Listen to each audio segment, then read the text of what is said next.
चाहिँ हामी काठमाडौँबाट नेपाल आइसकेको छ। आज चाहिँ यहाँ पानी परेको छ, यहाँ पानी पिँदा भइसकेको छ।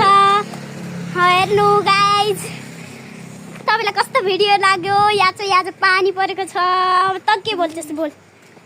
मलाई मन लाग्छ यो नेपालको भ्यू राम्रै छ अनि अब हाम्रो यो भ्लग पनि राम्रै होस् अनि आज हाम्रो यो दिन राम्रै होस्। हामी चाहिँ काठमाडौँबाट घुम्न आएको। बादल पनि कति राम्रो प्यारो छ। हाम्रो बादल हेर्न सक्नुहुन्छ। वाउ, हामी चाहिँ नेपाल हामी चाहिँ कपिलवस्तु गोडगाउँ लौगाई 8 मा आएको छौँ काठमाडौँदेखि।